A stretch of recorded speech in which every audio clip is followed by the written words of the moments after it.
For 40 years, I quietly accumulated millions. My family saw me as a failure and cut me from the inheritance. But when I revealed my secret wealth, they learned who was really successful and who wasn't. If this story finds you, please subscribe and tell me in the comments where you're watching from. This isn't just a story, this is a lesson. My name is Dorothy. I'm 58 years old, and until last month's events, I thought I was the most worthless member of the family. But sometimes the greatest power lies hidden in silence. And sometimes family gets to know your true face when they least expect it. I grew up in Detroit in a modest family.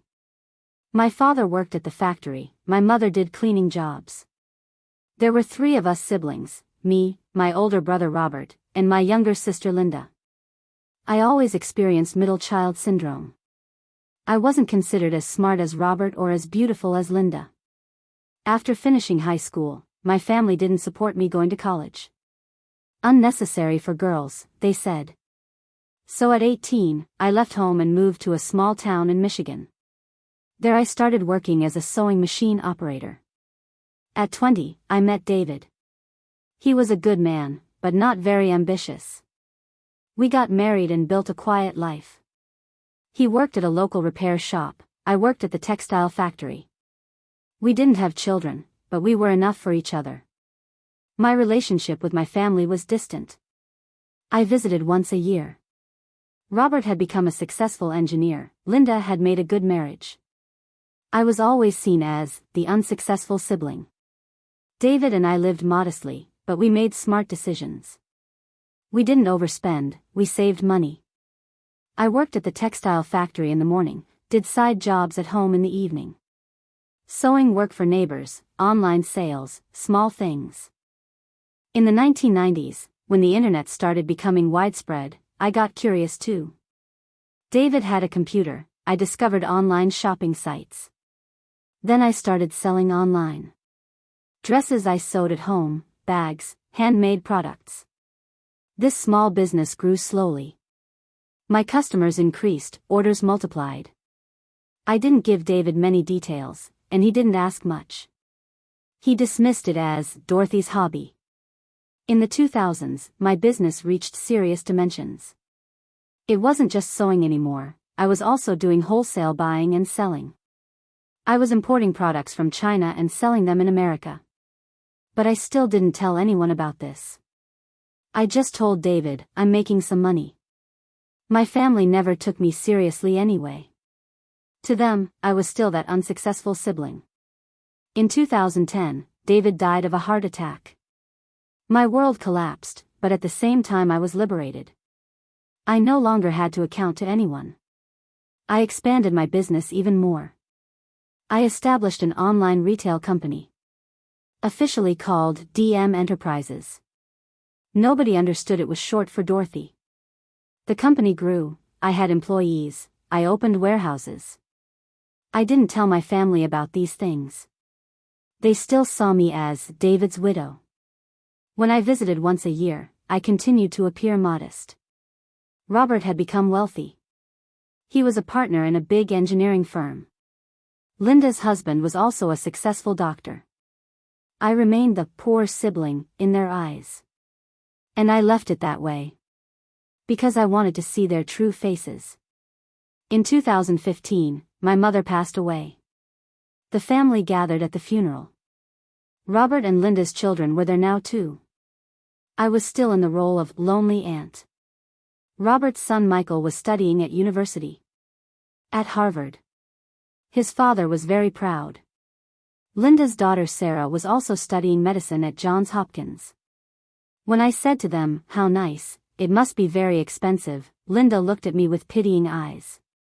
Dorothy, you wouldn't understand. Our children are at a different level. These words hurt me. But I didn't speak up. Father passed away in 2018. That's when the family started discussing inheritance. The house, father's savings, mother's jewelry. Robert and Linda were talking among themselves. As if I didn't exist. Let's sell the house and split the money, Robert said. But we need to give Dorothy something too, Linda said reluctantly. Dorothy doesn't need much anyway. She lives modestly, a little money is enough for her, Robert said. They weren't even asking me. Finally they turned to me. Dorothy, what do you want? I don't know, I said. You decide. Robert said with relief, we'll sell the house and split the money in two. We'll give you some of Mother's belongings. The house sold for $400,000. Robert and Linda each took $200,000. They only gave me Mother's old jewelry and a few photos. Dorothy, you're married anyway, you don't need it, they said. I had told them I was widowed, but they had forgotten. Or they didn't care. That day as I left the house, I was very sad. But at the same time, I had seen who they were. In 2020, Linda called me. Dorothy, we need money for Father's surgery expenses. Which father? I asked in surprise. I mean, Robert's father-in-law. He's considered family friend. We need $50,000. Where am I going to find $50,000? Dorothy, we don't have cash on hand right now either. You can use your savings. What savings? I mean, what's left from David and such. There was nothing left from David. But I said, I'll see. Of course I didn't give money. Linda got angry. How selfish you are, Dorothy. You don't make sacrifices for family. These words were painful, but I was used to them now. In 2022, Robert's son Michael called me. Aunt Dorothy, I want to do an MBA. At Stanford. It's very expensive. Congratulations, Michael. Dad can't help right now. His company has cash flow problems. Can you help? Where am I going to find that money? Aunt, you've always lived frugally. You must have savings. Michael, I work at a factory. What savings? But Aunt. Michael, I can't help you. Michael got angry. Aunt, you never show family solidarity. After this phone conversation, my relationship with my family became even more strained. In 2023, Linda's daughter Sarah finished her doctoral thesis. She called me. Aunt Dorothy, we're having a thesis defense party. Can you come? Of course, where? At the City Club. It'll be very elegant. But Aunt, about the dress code. What's wrong with my clothes? I mean, you dress a bit, modestly. This is a prestigious event. Maybe. Maybe what, Sarah? Maybe it would be better if you didn't come this time. You might look out of place in the photos. This sentence destroyed me. I wasn't being invited to my niece's thesis defense party because I was out of place. I understand, Sarah. Congratulations. Thank you, Aunt. I'm so happy that you're understanding. That night I cried a lot. For 40 years I had worked for this family, made sacrifices for them. And now I was being found out of place. But the real shock happened last month. Robert called me. Dorothy, we're having an urgent family meeting. You have to come. About what? You'll understand when you get there. On the weekend, I went to Robert's house. Big house, garden, swimming pool. Everything very luxurious. Linda was there too. Her husband Dr. James, and their children Michael and Sarah were also there. They took me to the living room. There was a formal atmosphere. Robert began. Dorothy, we've made a decision as a family. What decision? Inheritance issue. We're planning what we'll leave to our children in the future. I understand. Linda continued. Dorothy, you never adopted children, you don't have kids. We have children. Yes, I know. Robert took out files. We're creating a family wealth concept. We're going to combine our savings, real estate, investments and establish a big trust. Okay. But Dorothy, you won't be able to be part of this trust. I was surprised. Why? Linda explained. Because you never contributed anything to this family. You never married successfully, never had children, never succeeded. I was married. Remember David?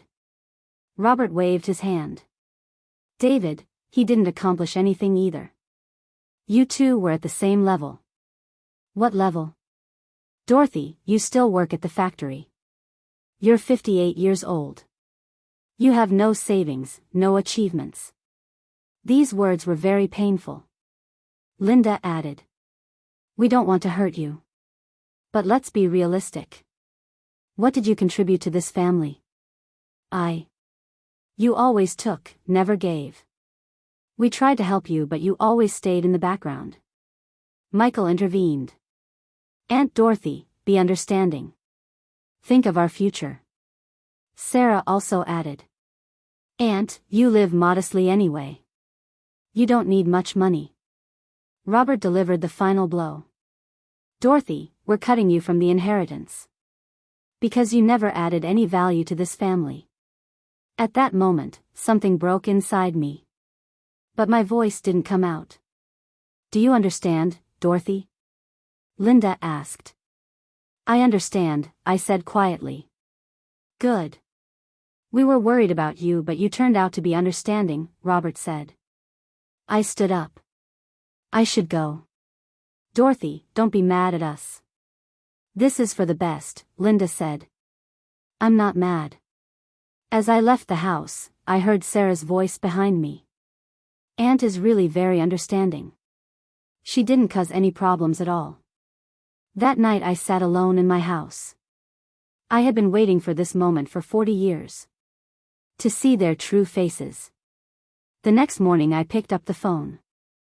I called my lawyer, Mr. Richardson. Mr. Richardson, this is Dorothy Mitchell. Mrs. Mitchell. How are you? How is DM Enterprises doing? It's going well. I want to meet with you. Of course. Can we do it this week? Can we do it today? Certainly. How about 2 p.m.? Perfect. That afternoon I went to Mr. Richardson's office. Mrs. Mitchell, what would you like to discuss? There's a problem with my family. I'm listening. I told him everything. How I was excluded, cut from inheritance, seen as worthless. Mr. Richardson was surprised. Mrs. Mitchell, this is incredible. Don't they really know you? No. And I never told them. Why? Because I wanted to see who they were. And now you've seen. I have. What do you want to do? I want to show them who I am. How? Bring me DM Enterprises' latest financial report. And the personal wealth report too. Mr. Richardson pulled out the files. Mrs. Mitchell, your company is worth $12 million. Your personal wealth is $15 million. Very good. What will you do? I'm going to organize a family meeting. Mr. Richardson smiled. This will be interesting. That evening I called Robert. Robert, this is Dorothy. Dorothy, how were you yesterday? Are you okay? I'm fine. I want to meet with you again. About what? I thought about the inheritance issue. I want to say some things. Robert said joyfully, of course, Dorothy. You're so understanding. When can you come? Tomorrow evening. But Linda and the children should be there too. Of course. We'll all be there. Good. And I'll bring Mr. Richardson too. Who's that? My lawyer. Robert was surprised. Lawyer? Why? You'll find out tomorrow. The next evening I went to Robert's house with Mr. Richardson. Everyone was curious. Dorothy, welcome. Mr. Richardson, was it? Robert said. Yes, I'm Mrs. Mitchell's lawyer, Mr. Richardson said. We gathered in the living room. Everyone was looking at me. Dorothy, what were you going to say? Linda asked. I thought about your decision. About cutting me from the inheritance. Yes, you were understanding, Robert said. But there was something I wanted to say. What? I'm cutting you from the inheritance too. Silence fell. What inheritance? Michael asked. My inheritance. Sarah laughed. Aunt, you're joking. What inheritance do you have? Mr. Richardson stepped in. Please take out the files. Mr. Richardson pulled documents from his briefcase. Mrs. Dorothy Mitchell's personal wealth, $15 million. Robert's mouth fell open. Owner of DM Enterprises Company, Mrs. Dorothy Mitchell. Company value, $12 million. Linda looked at me in shock. Annual income, $3.2 million. Michael and Sarah were frozen. This isn't possible, Robert said. Very possible, I said. I worked for 40 years, saved, invested. You work at the factory. Linda said. No. I own my own company. What company? DM Enterprises. Online retail company. It has 200 employees. Sarah couldn't believe it. Aunt, is this real? Very real. Robert stood up. Dorothy, why didn't you tell us? Because I wanted to see who you were. What do you mean? Robert, you said I never contributed anything to this family. Linda, you said I always took, never gave. Linda was ashamed. I didn't mean it that way. Michael, you said I don't show family solidarity. Sarah, you said I was out of place. Michael was blushing. Aunt, that was a misunderstanding. Not a misunderstanding. Your true character. Robert approached. Dorothy, we didn't know. You never said. Why did I need to say? If you loved me, you should have loved me whether I was poor or rich. We love you. Linda said.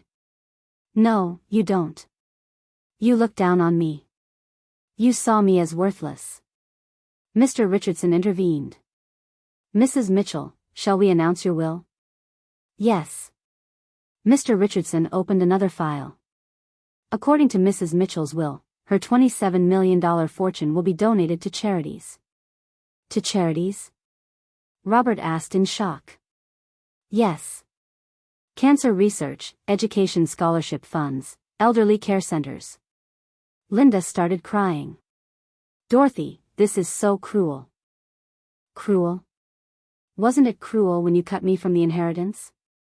But we didn't know. Did you need to know? Wasn't I a part of your family? Robert started begging. Dorothy, please. We made a mistake. A very big mistake. Sarah was crying. Aunt, we really love you. Sarah, you found me out of place, didn't invite me to your party. I was so stupid. Yes, you were all very stupid. Michael approached. Aunt, how can we make amends? You can't. Please give us a chance. I gave you chances for 40 years. Now it's my turn. Linda fell to her knees. Dorothy, we're siblings. Please forgive us. Linda, we're not siblings. Siblings don't look down on each other. Dorothy, I'm so sorry. Apologizing is easy. But it doesn't change your character. Robert tried one last time. Dorothy, what do you want? How can we make amends? Robert, I don't want anything from you. But we're family. No, we're not. Family loves each other as they are. You only love me because I'm rich. Mr. Richardson stood up. Mrs. Mitchell, shall we go? Yes. As we left the house, voices came from behind us. Dorothy. Please. Let's talk. But I didn't turn back. In the car, Mr. Richardson said, Mrs. Mitchell, that was very impressive. Thank you. Will you really not change your will? No. They tested me for 40 years. I tested them too. They failed the exam. What if they change? Mr. Richardson, people who've reached 60 don't change. Only their needs change. The next day Robert called. Then Linda. Then Michael and Sarah. They were all crying, apologizing, wanting to make amends. But I didn't answer any of them. A week later Linda came to my house. She knocked on the door crying. "Dorothy, please open the door." I didn't open it. "I'm your sister. Please let's talk." I still didn't open it. 2 weeks later Robert came. This time with flowers. "Dorothy, I was stupid. Please forgive me." I still didn't open it. A month later Michael and Sarah came together. "Aunt, we're so sorry. Will you give us a second chance?" I said no from inside. "Aunt, please. We'll change." Too late. Don't we have any chance? None. From that day on, messages came occasionally. But I didn't read any of them. 3 months later Linda was hospitalized. She had a heart attack. Robert called. "Dorothy, Linda is in the hospital. She misses you very much.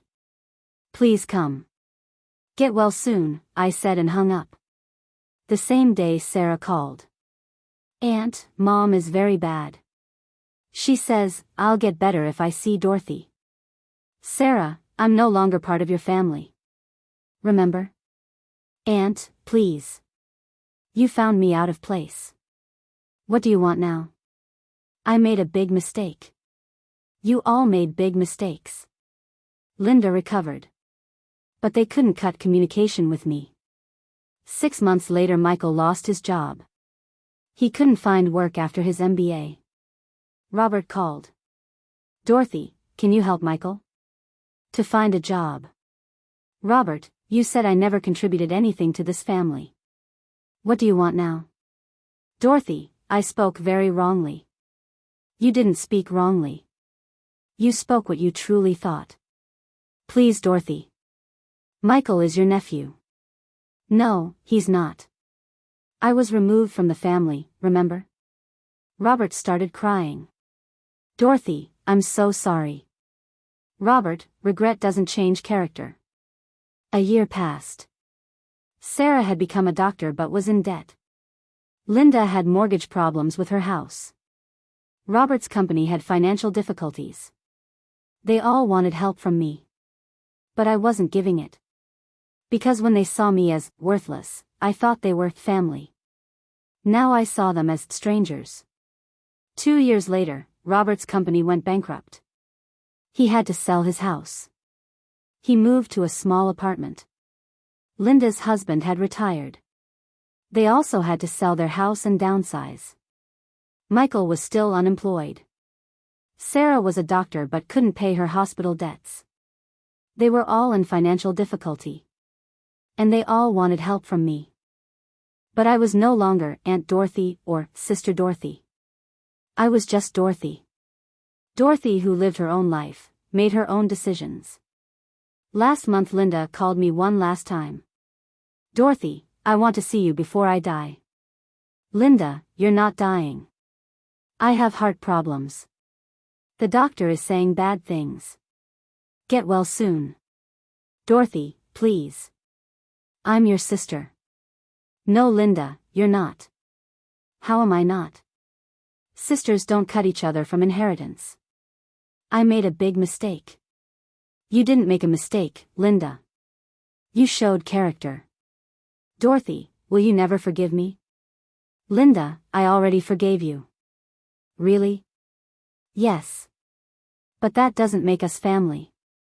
"Why?" "Because forgiveness doesn't bring back trust." Linda was crying. "Dorothy, I missed you so much." "I missed you too, Linda. But you never existed. I had just created a family in my imagination." "Dorothy." "Linda, stay healthy. But don't call me again." I haven't heard from any of them since that day. I'm now 60 years old. I'm living my own life. My company continues to grow. I make donations to charities. I travel. I make new friends. And most importantly, no one sees me as worthless. Because I see myself as valuable. This story shows that blood ties aren't everything. Real family are people who love you as you are. People who love you regardless of your financial situation, who don't judge your worth based on your success status. Sometimes life's greatest lesson comes with losses. I lost the people I considered family, but I found myself. They lost because they saw me as worthless. I won because I saw myself as valuable. Robert is now 65, living in a small apartment. Linda is 63, with health problems. Michael is in his 30s but still dependent on his parents. Sarah is a doctor but drowning in debt. They all once looked down on me. Now they all expect help from me. But I no longer exist for them. People ask me, don't you ever regret it? No, I don't regret it. Because I didn't lose them. They were never mine. But isn't it hard to give up family? No, it's not hard. Because real family never abandons you. They had already abandoned me. I just realized it. What about loneliness? I'm not alone. I have my employees at my company. I have friends at charities. I have people I meet on my travels. They love me as they know me. Most importantly, I'm at peace with myself. For 40 years I waited for others' approval. Now I only wait for my own approval. Last month I established a new charity. Second Chance Foundation. But this foundation isn't for my family. It's for people who really need it. Elderly people, abandoned children, students in financial difficulty. They really need help. My family is just facing the consequences of their own mistakes. At the foundation's opening ceremony, I gave a speech. Money doesn't give you value, I said. If you know your worth, money comes to you. There were 200 people in the hall. They all gave a standing ovation. At that moment I understood that these people were my real family. People who don't know me but respect me, who love me for my character, not for money. At the end of the ceremony, a young woman approached. Mrs. Mitchell, I was also abandoned by my family. You gave me hope. How? You showed that when you know your own worth, you don't need anyone. That day as I drove home, I cried. But this time I wasn't crying from sadness, but from pride. I am Dorothy Mitchell. 60 years old, a successful businesswoman, philanthropist, a free woman. I no longer allow anyone to see me as worthless. When my family cut me from the inheritance, they thought they saw me as insignificant. But actually they had given me the greatest gift, freedom. Now I'm building my own legacy. Not a money legacy, a value legacy. After me, my foundation will continue. People will remember me, but not for my family, for what I did. And maybe one day, another Dorothy will read this story. Another woman who is looked down upon by her family, seen as worthless. And that woman will understand that real value is inside you. If you see yourself as valuable, the world sees you as valuable too. If you don't love yourself, no one can love you. If you don't respect yourself, no one respects you. It took me 40 years to learn these things. I hope it doesn't take you that long. Know yourself. Know your worth. And never let anyone determine your value. Because you are very valuable. Thanks for listening. Don't forget to subscribe and share your own stories in the comments. Your voice matters.